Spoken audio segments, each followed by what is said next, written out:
বিশ্ব ক্রিকেটে ভারতের একচ্ছত্র আধিপত্য আর দিল্লির দাদাগিরি নিয়ে এবার ফুঁসে উঠলেন খোদ আইসিসির সাবেক সভাপতি এহসান মানি। এবার আর কোনো রাগঢাক নয়, সরাসরি আইসিসি মেরুদণ্ডহীনতা আর ভারতের রাজনৈতিক হস্তক্ষেপকে কাঠগড়ায় দাঁড় করালেন তিনি। মানির সাফ কথা, ক্রিকেটে অতিরিক্ত রাজনীতি আর ভারতের প্রতি আইসিসির এই নির্লজ্জ দুর্বলতার কারণেই খেলাটি আজ ধ্বংসের পথে। আইসিসির সাবেক প্রেসিডেন্ট যেন ক্রিকেট বিশ্বর এক বিশাল গোপন সত্যকে জনসমক্ষে নিয়ে এলেন।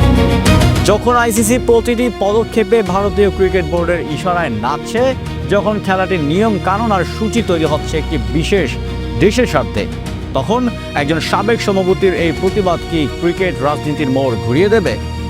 মানি স্পষ্টভাবে জানিয়ে দিয়েছেন যে ক্রিকেটের মতো এক মহান খেলা আজ সঠিক পথ হারিয়েছে শুধুমাত্র আইসিসির দুর্বল নেতৃত্বের কারণে। তারা কি আসলে বিশ্ব ক্রিকেটের নিয়ন্ত্রণ, নাকি কেবলই ভারতের আবগ্রহ কোনো সংস্থা?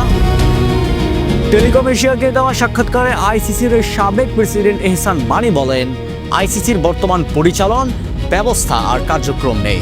তার ভাষায়, আইসিসির বোর্ডে থাকা অধিকাংশ পরিচালককে স্বাধীন ও নিরপেক্ষ করতে সংবিধান সংশোধন করা জরুরি ও আইসিসির গভর্নেন্স কাঠামো নতুন করে ভাবা দরকার। টি-20 বিশ্বকাপ নিয়ে বাংলাদেশ ও ভারতের সাম্প্রতিক সম্পর্কের টানাপোড়েন নিয়েও কথা বলেন এহসান মানি। বিশেষ করে মুস্তাফিজুর রহমানকে আইপিএলের দল কলকাতা নাইট রাইডার্স থেকে বাদ দেওয়ার ঘটনায় ভারতীয় ক্রিকেট কন্ট্রোল বোর্ড ও আইসিসির ভূমিকা নিয়ে প্রশ্ন তোলেন মানি। তার মতে, আইপিএলে দলভুক্ত করার পর একজন খেলোয়াড়ের নিরাপত্তা নিশ্চিত করতে না পারা বিসিআই এর বড় ব্যর্থতা।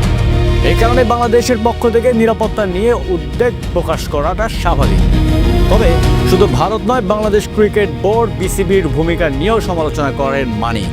ভারত পাকিস্তান ম্যাচ আয়োজনের জন্য চালু হওয়া তথাকথিত হাইব্রিড মডেলকেও ভুল সিদ্ধান্ত বলে মন্তব্য করেন আইসিসির সাবেক এই সভাপতি। তার মতে, আইসিসির উচিত ফিফা ও অলিম্পিকের মতো কঠোর নীতি অনুসরণ করা। অর্থাৎ আয়োজক দেশ যদি সব দলের নিরাপত্তা ও ভিসা নিশ্চিত করতে না পারে, তাহলে তাদের কাছ থেকে আয়োজনের দায়িত্ব কেড়ে নেওয়া উচিত। মাঝামাঝি কোনো সমাধান গ্রহণযোগ্য নয়। এহসান মানি কেবল অভিযোগ তুলেই ক্ষান্ত হননি, তিনি চোখে আঙুল দিয়ে দেখিয়ে দিয়েছেন কিভাবে ক্রিকেটের রেভিনিউ মডেল থেকে শুরু করে টুর্নামেন্টের ভেন্যু নির্বাচন সবখানে চলছে ভারতের একচ্ছত্র খবরদারি। তার মতে, আইসিসি আজ ক্রিকেটের অভিভাবক হিসেবে নয়, বরং একটি ব্যবসায়িক প্রতিষ্ঠানের মতো আচরণ করছে, যেখানে খেলার মানের চেয়ে একটি নির্দিষ্ট বাজারের স্বার্থকে বড় করে দেখা হচ্ছে। মানি হুঁশিয়ারি দিয়েছেন, যদি এখানে আইসিসি তাদের মেরুদণ্ড সোজা না করে এবং রাজনীতি থেকে ক্রিকেটকে মুক্ত না করে, তবে অচিরেই খেলাটি তার বৈদিক সমর্যাদা হারাবে। ক্রিকেট কি তবে রাজনীতির কাছেই হেরে যাবে, নাকি আবারও ফিরবে স্বচ্ছতা? এই প্রশ্নটা থাকলো আপনার কাছে, উত্তরটা কমেন্ট বক্সে জানিয়ে যাবেন। তো বন্ধুরা, খেলার মাঠের ভেতরের এবং বাইরের এমন সব খবরাখবর সবার আগে পেতে আমাদের সাথেই থাকুন। আজকের মতো এখানেই বিদায় নিচ্ছি, দেখা হচ্ছে পরবর্তী নতুন কোনো ভিডিওতে।